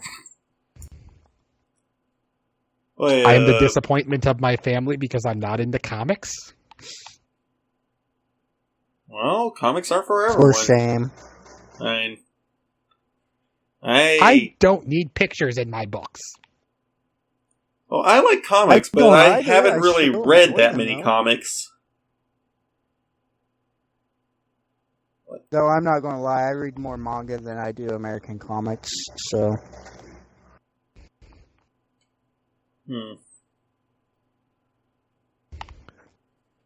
Well, I have one last game franchise that I want to bring up, and technically they did have a game that came out recently for the Nintendo Wii U, but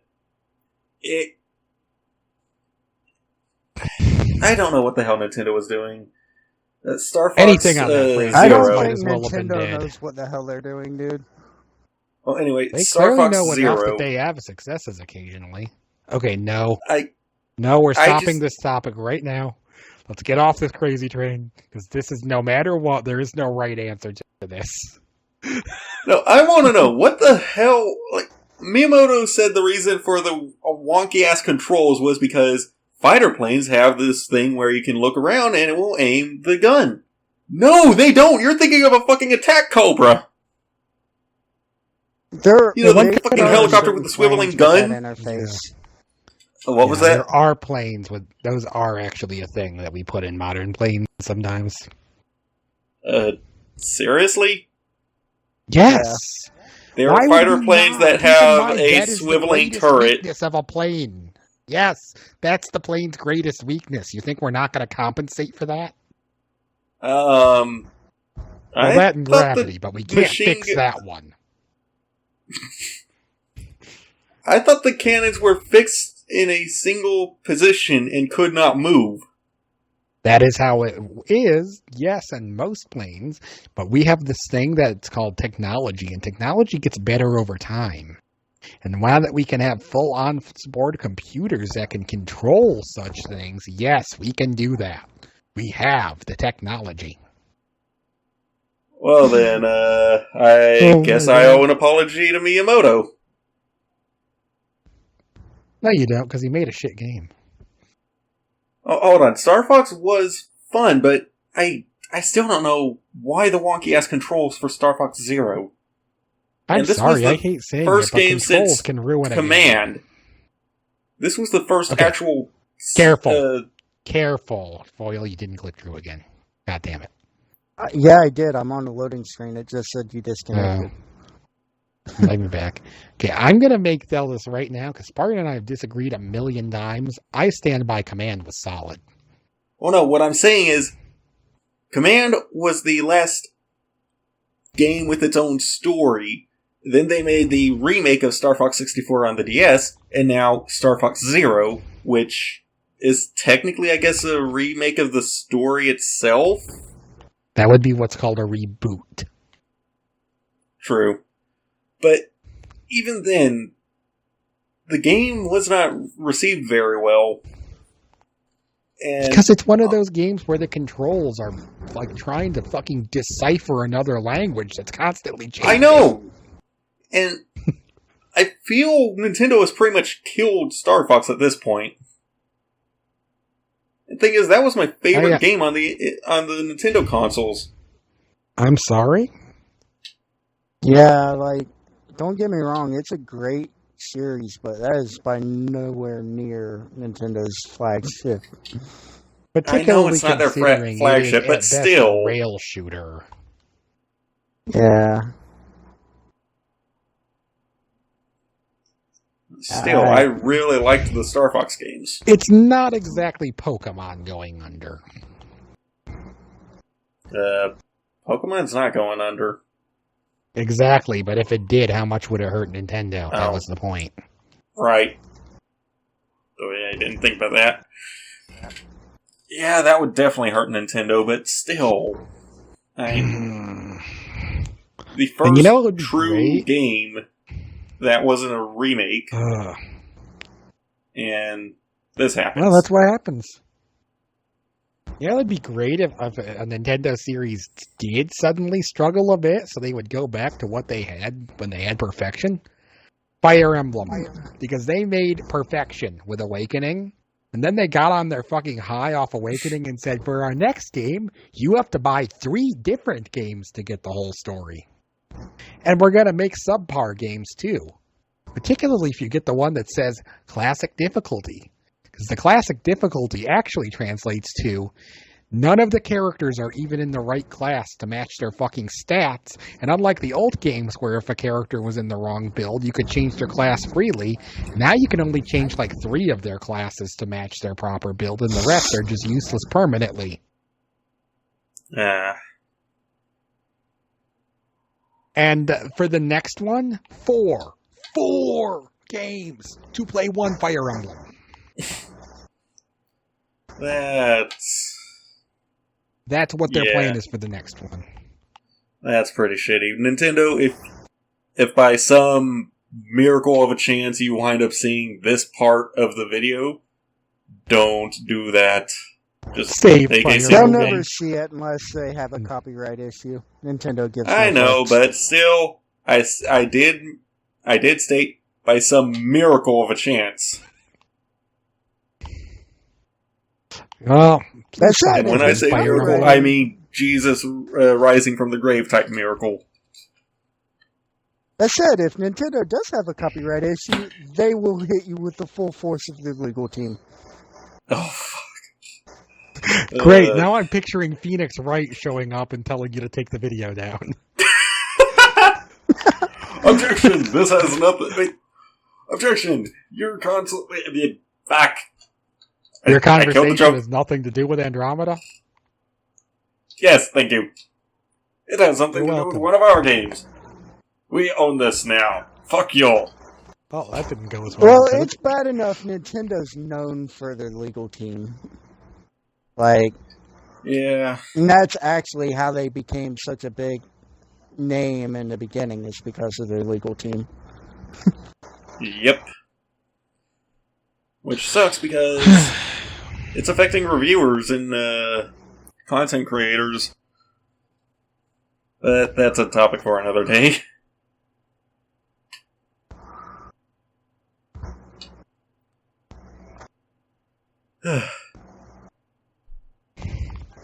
But yeah. Yeah. Oh, dead fucking franchises. Monster Rancher. Monster Rancher is like adult Pokemon. Because it actually the monsters die naturally. You have to raise them, get all the life you can out of them, do everything you want to do, because they're going to die of old age. And your actions can kill them prematurely. It's the way you raise them that determines how long they even live.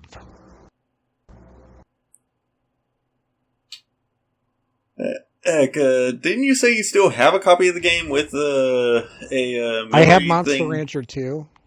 Yeah, I have it. Yeah, and you... It was one of my favorite games of all time. I am on the same playthrough I was on when I got the game 15 years ago. Damn. But what I was going to say... Doesn't your PlayStation not work to where you can't even play the game now? Even if I could get over the fact that it's constantly putting button inputs I'm not putting in, it won't register the disc. I tried it. Oh. Damn, that sucks. Oh, thanks. Made me miss. I'm sorry, I didn't know you carry 2 of those. Yes, I do. Good for you.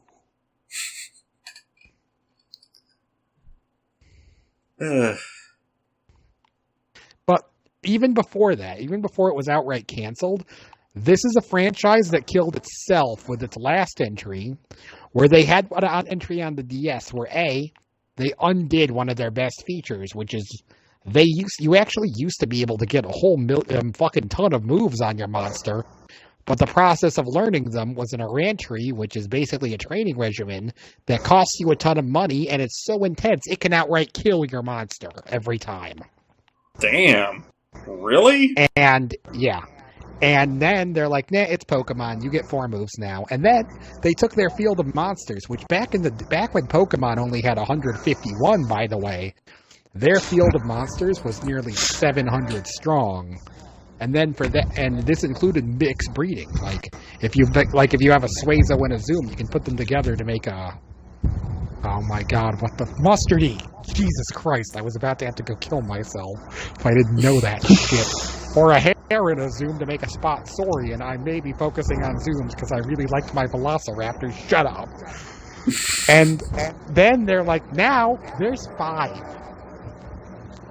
It would be like them making a new Pokemon game, taking out 80% of the moves, so you were fighting with Tackle, Scratch, and Growl, and then saying, by the way, the only Pokemon are Rattata, Sentret, Pidgey, Poochyena, because why not, that's useless, and fucking you for some reason. Yeah, that what they sounds did. pretty shitty. And then the way you create your monster, instead of using the disc stones that have been a thing for the entire game and part of the lore. It's part of the lore. They're like, nah, you just sort of draw a doodle in the touchscreen and then we'll make whatever that looks like. Really? And they got rid of my velociraptors. So, RNP Shadows Velociraptors, they will be missed. The fuck is RNP? Right? R.I.P. I thought I said RIP. No, you said RNP. Did I? Resist not persist, my velociraptors. Okay, well, rest in peace, Shadows Velociraptors. One of my favorite franchises growing up. Yeah. That's been dead. That's been dead for like 10 years. They actually had a chance of bringing it back with that DS entry because the DS sold insanely well. This was their chance to fix it, and then they tried to copy Pokemon instead of going back to their actual original thing. And it was horrible. And they've killed their franchise. They're gone now. And to give you scale for how old that franchise is, it was Tecmo. Tecmo? Tecmo. Yeah, there's a name you haven't heard in 20 years. And then they blew it, just like that. They blew it.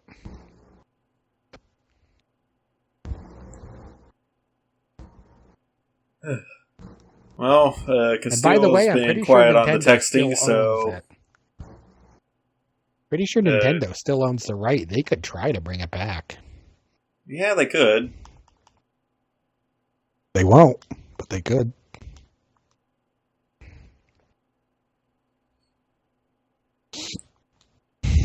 Ironically, Nintendo owns the rights. I played it on PlayStation. Alright. Well, I think this has gone on for quite enough time. Unless anyone else has anything else they want to bring up. I'm pretty tapped right now. I'm sure I know other series. I just can't think of them. I'm sure I could go on forever, but the longer we go, the less people are going to know what I'm talking about. Yeah. And keep in mind, recording equipment only goes up to 3 hours. So... yeah, that you might want to cut that one out of the final. Yeah, you might want to cut the... Good call. Good call.